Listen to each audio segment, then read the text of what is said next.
ベッドルームの壁にかかった時計を見た。これ以上は物理的に不可能なほど引き伸ばしてきたと思う。そろそろ避けられないことをしなければ。パックハウスに行き、我がパックの次期アルファの誕生日を祝うべきなのだ。私の人生の災い。兄の親友。いつかアルファマイルスとなる男。今日、彼は17歳を迎え、アルファウルフと出会う。正直なところ、彼はすでに世界は自分を中心に回っていると思い上がっているのに、ウルフを得ることでさらに増長するだけだ。普通の狼男でもない。ああ、マイルス・ダベンポートはアルファとなる運命だから、強力でパワフルなアルファウルフを持つことになる。彼の傲慢さと強さに拍車をかけるだけだ。おかしなことに、マイルスはかつて、私の親しい友人の一人でもあった。幼い頃は父親がアルファのベータを務めていると、子供同士は多くの時間を共にし、友人になるものだ。私の兄、ジョーダンはマイルスの右腕となり、彼の親友であり味方となった。いつか彼がベータとなるのは当然の流れだ。しかし年月が経つにつれ、マイルスと私の友情は変わっていった。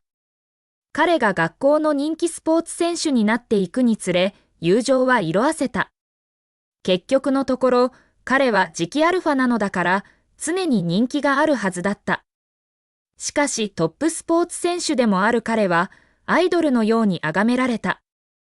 兄も同じだった。学校の女子たちは、まるでポップスターか何かのように彼らの周りに群がり、それは異様だった。今の私にとって彼は、自分とスポーツ仲間のための娯楽の源でしかない。オタクだ。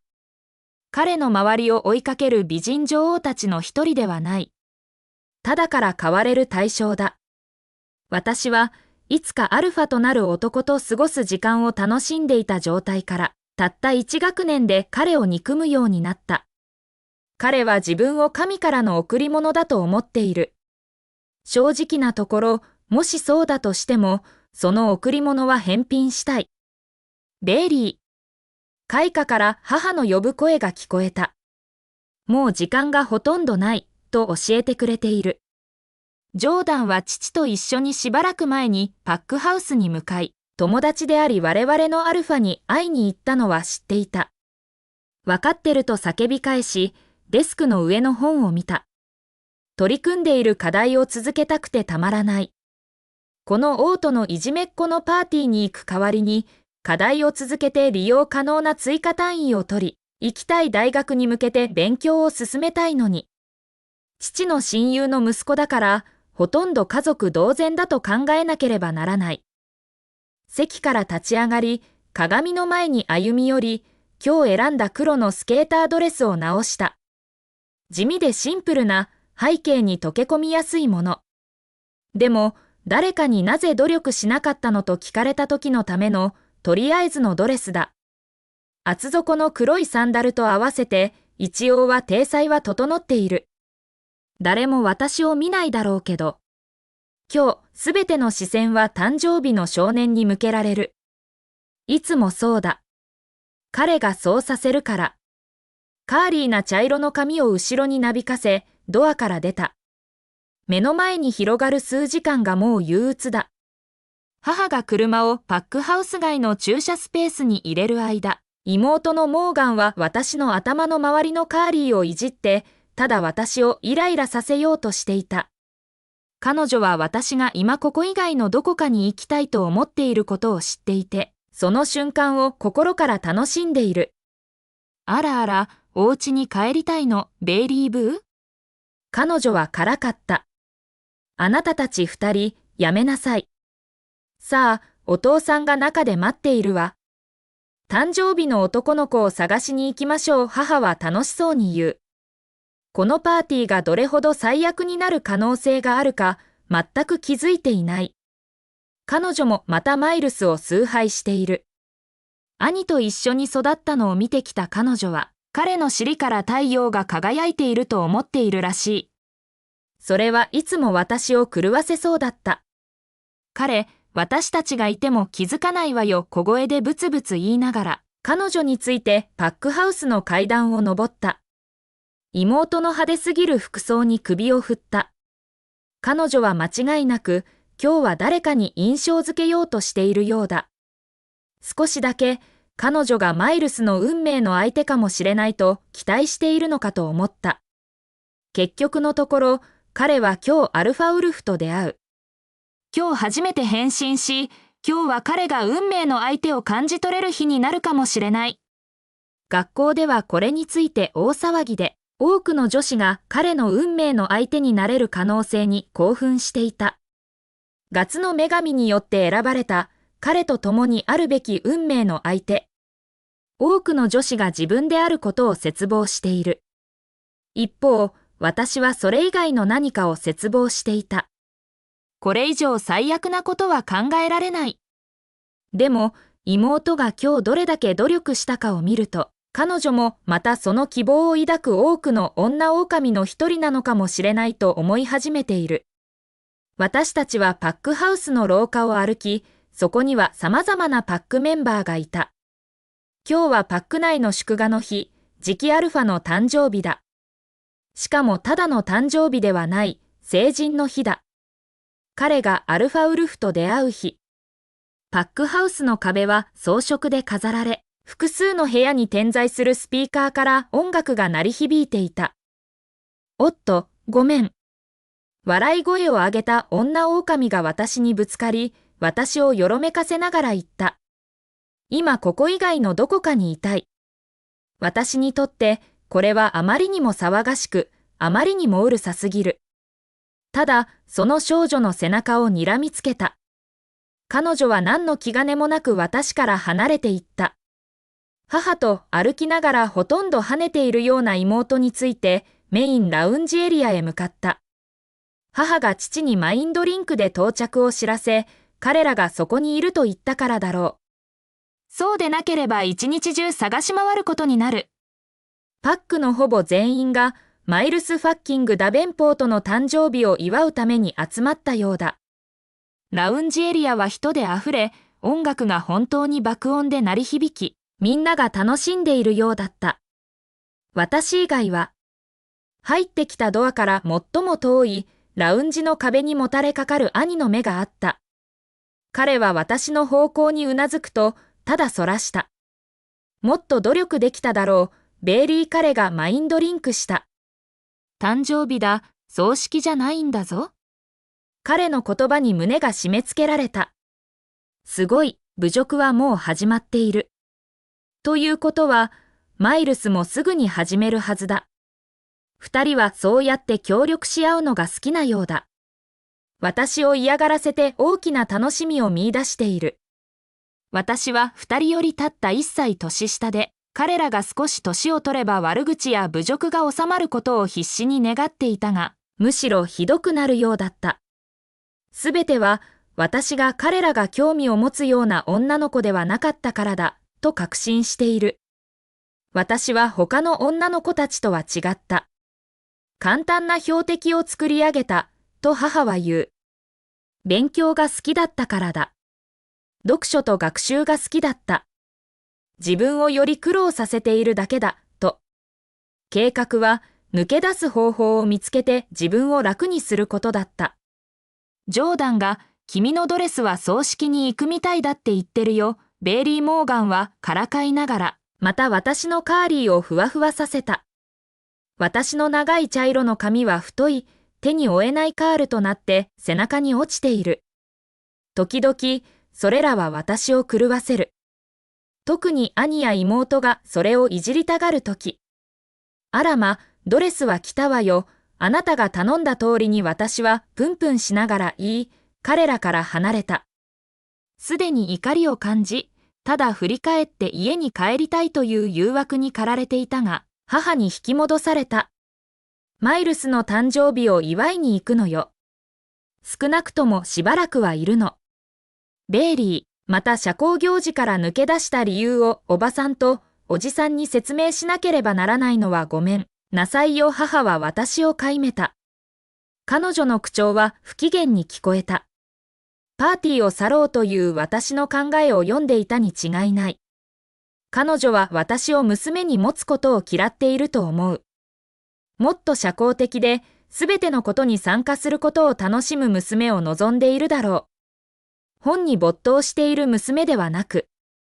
あらあら、ハッピーバースデー、マイルス。横で妹の金切り声が聞こえた。彼女の声の高さは犬にしか聞こえないくらいだ。なぜ彼女がそんなに興奮しているのか、女神のみぞ知る。ただの誕生日なのに。彼は多分期にも止めていない、普段はそうだから。見上げると、彼の青い目が私に釘付けになっていた。私は視線を上げて彼の目を見た。彼の目が濃い青に変わるのが見えた。あれは彼のウルフか？彼の顔にうなり声が走り、突然部屋から駆け出していった。一体どうしたというんだ？外に出てこい。マイルスが突然マインドリンクしてきた。彼は全く感心していないようだった。それと彼の怒りの表情が何かがおかしいと教えてくれた。私が来なければよかったと思っているのか？まあ、彼だけじゃないけど。何？私は完全に混乱して問い返した。私の服装にも腹を立てているのか？もう、ただのドレスだよ。そんなに大事？それが理由なら帰るよ。今すぐ外に来い。彼はさらに苛立った口調でもう一度要求した。彼の命令に従うしかないと悟り、私は進行中のパーティーからこっそり抜け出し、パックハウスのドアの方へ戻った。階段の下で行ったり来たりするマイルスを見つけただけだった。混乱と怒りが入り混じった表情だ。じゃあなぜ彼は私をここに呼んだんだ？怒りをぶつける相手が必要だった？私はそれにはなりたくない。それは確かだ。ちょうど立ち去ろうとしたとき、彼は顔を上げた。遅すぎるんだよ、クソ。彼は怒鳴った。私は眉を潜め、これが何なのかわからなかった。パックハウスの階段の上から下の彼を見下ろしながら、全く理解できなかった。彼の青い目がまた濃い青に変わった。中でそうなったように。驚かされた。彼のウルフが明らかにうごめいている。どうしたの、マイルス？ジョーダンを呼ぼうか？私は聞いた。いいや。誰にも知られたくないんだ。彼はうなり、唇からうなり声が漏れた。それが私に向けられたのか、彼のウルフが彼に怒っているのか、わからないけど。よくわからないんだけど私は言いかけた。すぐにわかるさ。彼は冷笑した。私はただ混乱して彼を見つめた。彼の言うことは何も理解できない。彼が続けるまで。今日になって初めて気づいたんだ。この考えは俺をムカつかせる。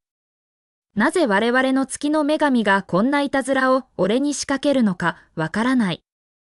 俺はアルファだ。クソったれのアルファなんだ。強い相手をもらう権利がある。誇りに思える美しい相手を。ちっぽけで哀れな目立たないやつじゃなくて。彼の言葉に私の体は震えた。違う。私はまだウルフを得ていなかった。まだこれは知らなかった。なぜたくさんの人の中から彼なんだ？私があなたの運命の相手？声を震わせて尋ねた。確かなの？俺を疑ってるのか？彼は叫んだ。お前はそうじゃない。お前がウルフを得た瞬間、俺がふさわしい時が来たらお前を拒絶する。その考えに私の心はねじれ、歪んだ。拒絶は最も痛いことだと言われている。なぜ彼はガツの女神によって選ばれた相手を拒絶したいのか？私は本当にそんなに嫌な存在なの？第2章。1年後。愛すべき次期アルファのまた別の誕生日パーティー。はあ。私の愛すべき次期アルファじゃない。私はあのクソ野郎が大嫌いだ。二度と考えずに私の心を壊した。私がその報いを受けるようなことをしたのか、彼からちゃんとした説明を聞いたことはない。なぜ俺みたいな奴と一緒にいたいと思うのか、という頻繁な侮辱以外は、俺にルナの素質があるように見えるか？見当もつかなかった。彼の目にルナの素質はどんな風に見えるんだろう？金髪のバカ女に違いない。彼がパック内で時間を過ごす傾向がある女狼たちだ。彼が歩く地面を崇拝する連中。彼が頼むことは何でもする奴ら。学校で与えられた課題以上にあまり読まないだろうタイプだ。ベイリー。階段で母が私を呼んだ。早くしてくれない？私、パーティーに行く必要あるの？返事した。マイルスは私がいなくても気にしないって言ってるよ。おばさんとおじさんは気にするわよ。またあなたがいない理由を説明するのはごめんなさい。母は続けて叫んだ。あなたが本に没頭してるせいで今年どれだけの行事を逃してきたかわかってるの？そうだよベイベー。ほんとオタクだね。友達がいないのも当然だ。妹のモーガンが寝室のドアの外でクスクス笑った。あっち行け。私は歯ぎしりした。友達はいるよ。部屋から出て階段を駆け下り、待っている家族の方へ向かった。誕生日の少年に挨拶するつもりだった。彼は少しも気にしないだろうけど。そしてこっそり家に帰るつもりだった。うわ、それ着ていくの？モーガンが聞いた。私が履いているスキニーの黒パンツと白のタンクトップを見下ろした。もう、勝てない。私の着るものは明らかに私の知らないところでファッションクイーンと名付けられた妹によって何も承認されない。まあいい、着ているし、それを着ていく。私が履いている厚底の黒いサンダルと合ってると思うけど。妹に顔をしかめドアから出た。行くの？行かないの？家族全員にプンプン言った。本当に来月大学に行くために家を出るのが待ち遠しい。彼らとこのパックから逃げ出したい。到着した時、パーティーはすでに佳境に入っていた。スピーカーから音楽が轟き、カップルが空いているスペースですべてイチャイチャしていたので、パックハウスの廊下をラウンジへ歩く間、目をそらした。マイルスが確かに彼の人々の上に君臨しているだろうところだ。彼自身が重要だと思い込んでいるように、すべてが重要だ。なぜここにいる？私がまだ部屋に完全に入りきらないうちに、マイルスの声がマインドリンクに響いた。いいわ。選択肢がなかったの。本当に来たくなかったよとプンプン返した。彼が私を扱う方法に少々うんざりしていた。そう、彼は私を拒絶するつもりだ。私は彼にふさわしくないと決めた。でも、それで終わりにしてもよかったのに。私が彼にふさわしくないと決めたという事実のために、私を社会的にのけ者扱いされる必要はなかった。私はそれに値しないと思う。高校時代を通じていじめに耐えてきたんだ。教育を楽しんでいたという理由で。ああ、失礼？次期アルファのパーティーに来るつもりがなかったとでも言うのか？マイルスは真剣な態度でリンクしてきた。マイルス、あなたが私がなぜ来たのか聞いたばかりでしょ。今、来るつもりがなかったのか聞いてるの？はっきりしてよ。私は言い返した。俺が誰だか覚えておけ、ベイリー。お前は俺より上じゃない。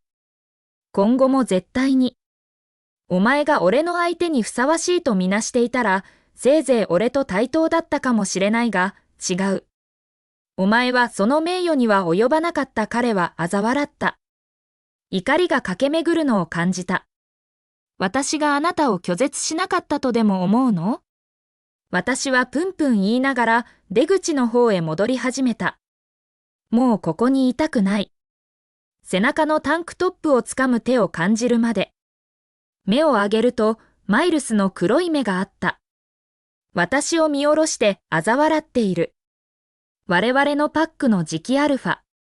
私が今まで会った中で最も傲慢な男。ありがたいことに、もう相手になる必要はない。バカなクソ野郎が自分の運命の相手にチャンスすら与えず拒絶することを選んだから。どこか行くのか、ベイリー？彼は悪意に満ちた声で聞いた。あなたがなぜ私がここにいるのか聞いたから、私に去ってほしいと思っていると仮定したのよ。私は彼に言った。マイルスは頭を下げ、私と同じ高さにした。彼は深く息を吸い込み、まだ私の香りを楽しんでいるようだ。彼は最近何度もこれをやっていて、とても奇妙だ。でも、彼が頭を傾けて私を見ながら、お前が帰れば俺のママとパパが何か言うと思うぞ。彼らの賢い小さなベイリーが、とんでもないというのを無視する。彼は額を私の額に押し付ける。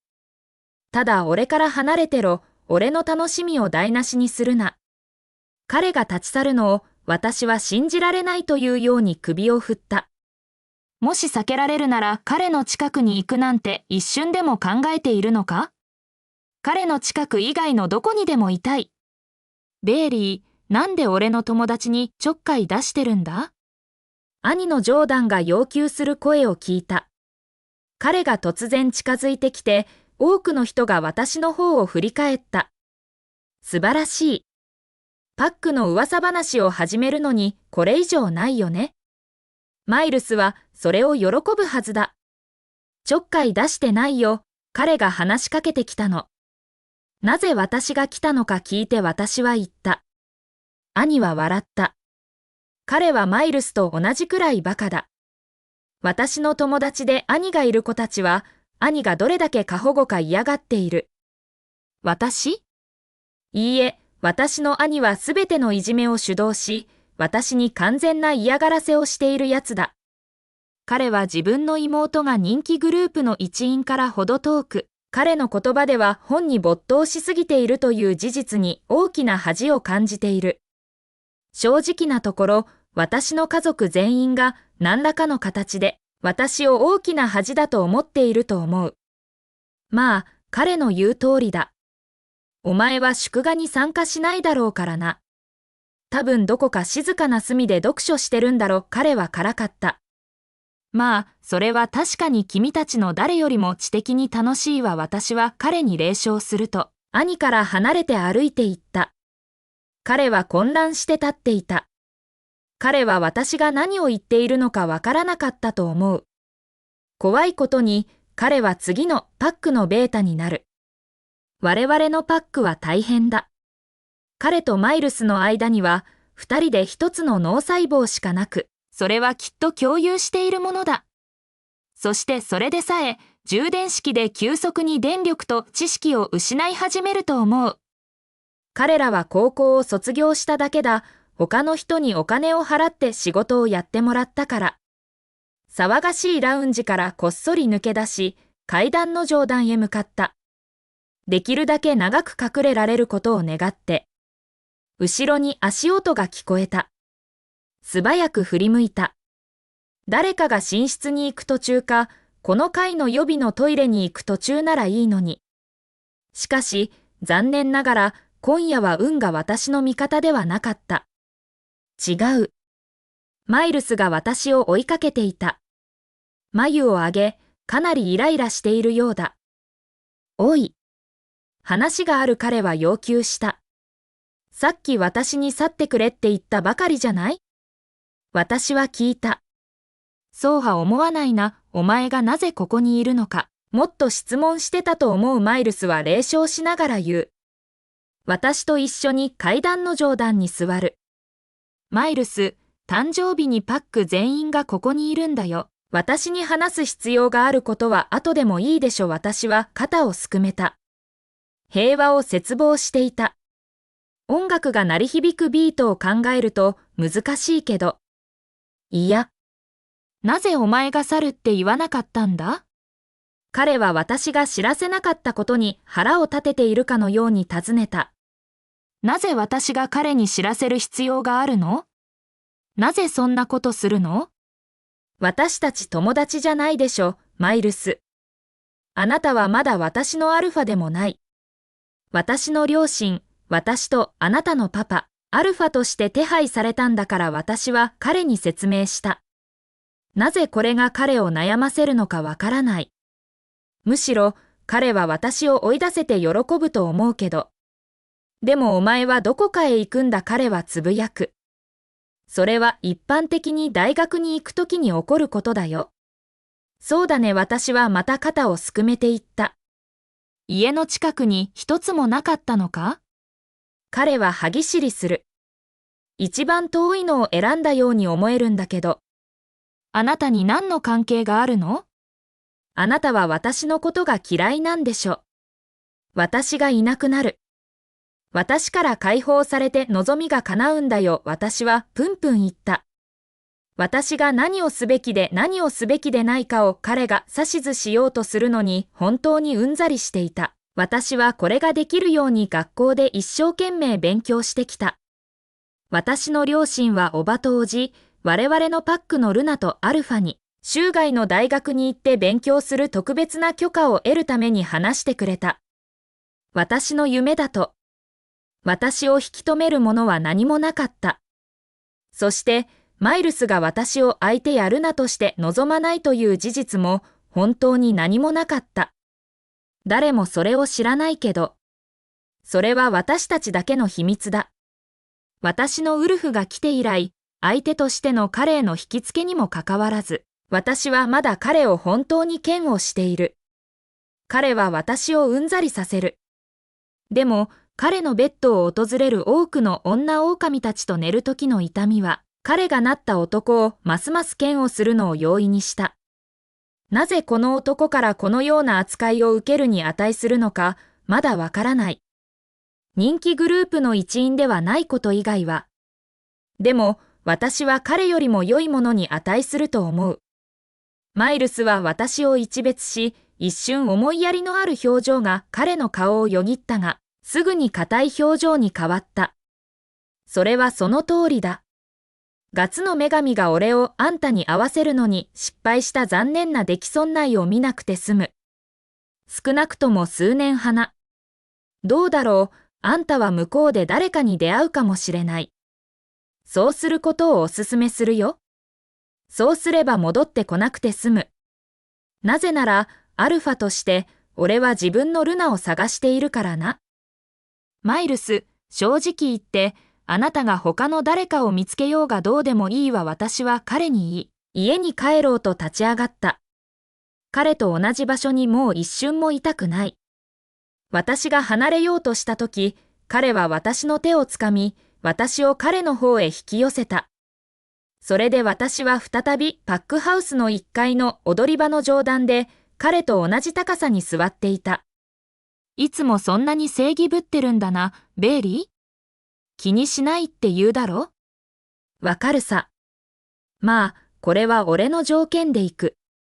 俺、マイルス・ダベンポートは、運命の相手であるベイリー・ウェストを拒絶する彼は言い始め、彼の言葉が飲み込まれるにつれ私の頭はぐるぐる回り始めた。何が起こっているのかの認識と耐え難い痛みが私には大きすぎた。第3章。3年後。パックに向かう長い道を運転した。この運転が嫌いだった。私にとって地獄に戻るようだった。ロータスシャドウパック。私自身の地獄のバージョン。でも、3年間離れて勉強したのは本当に素晴らしかった。本来あるべき女性へと自分を変身させた。自信に満ち、うぼれず、勇敢に。ただ私自身に。そして今は完全に資格を備えた教師だ。女狼として人生の多くの年月を運命の相手を見つけることに焦点を当てるよう言われて過ごす。彼らと落ち着き、強い相手の絆を築く。愛。家族。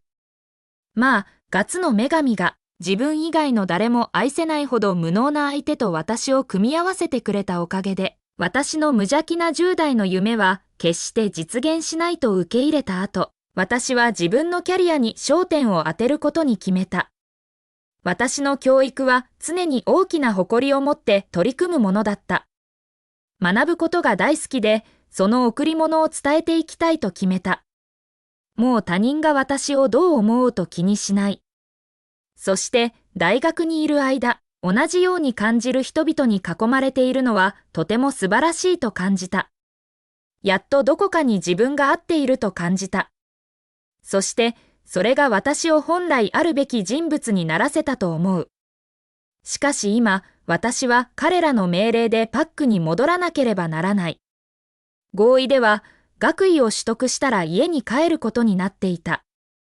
もちろん、運命の相手を見つけていれば別だけど。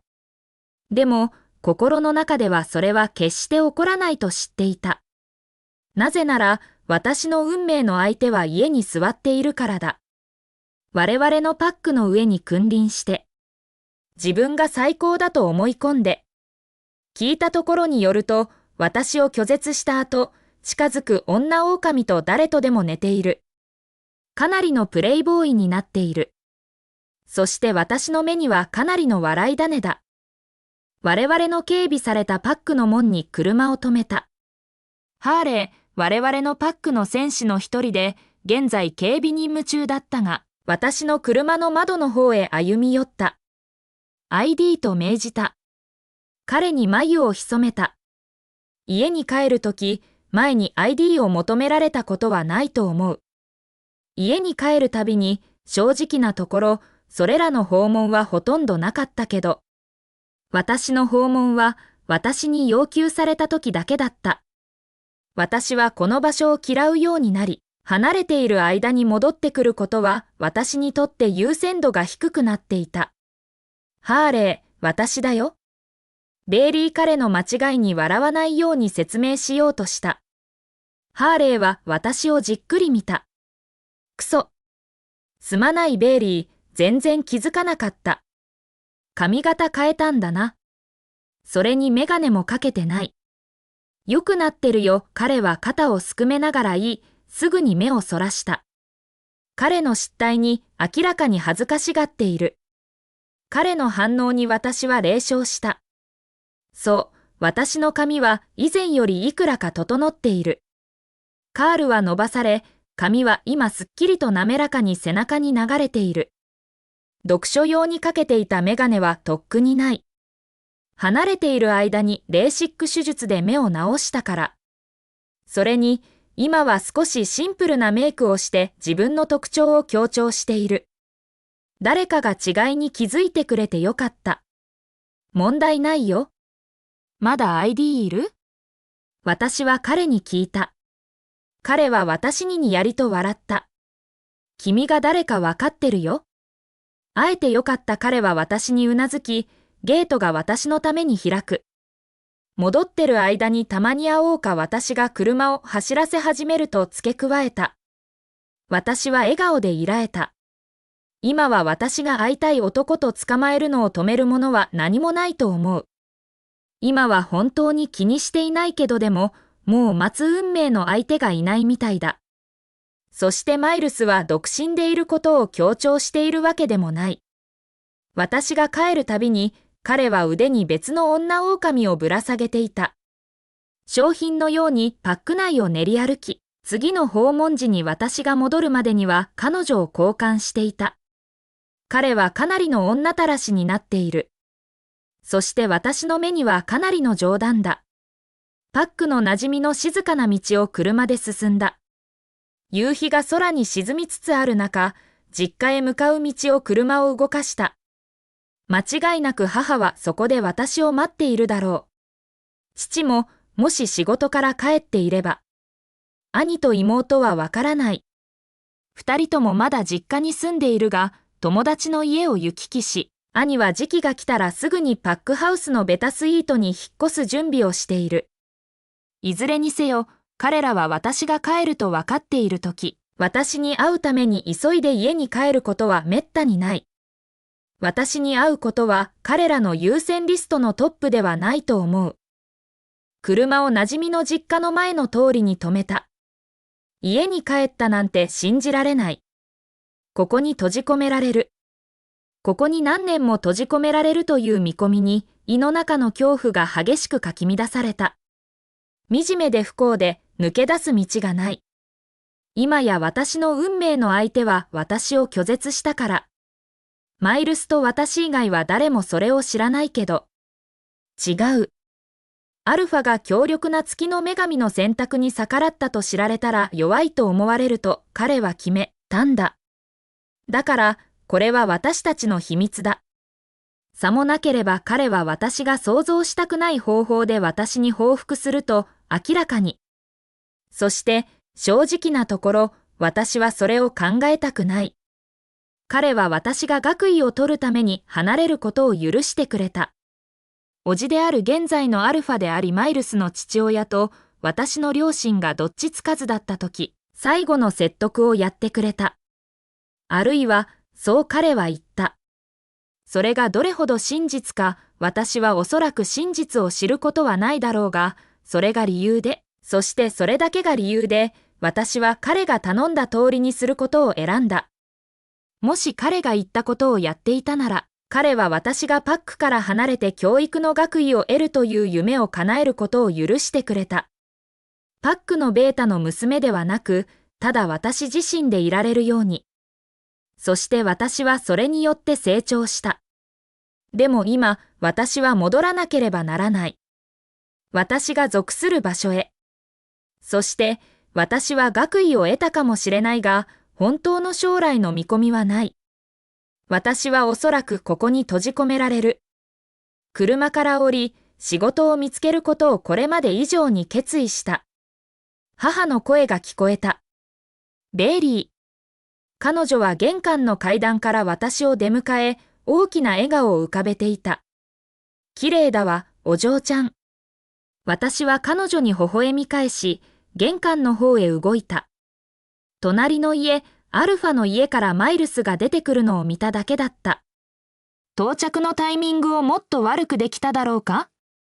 彼の目が私の目と合い、暗い視線を投げかけると、母を見た。やあ、ブリアンナおばさん。彼女が今日帰ってくるって言わなかったね。母はマイルスをまるで世界一と思っているかのように微笑んだ。大抵の場合、彼女は一般的にそうしていた。ああ、うっかり忘れてたわ。ベイリーは今からずっとここよ、マイルス。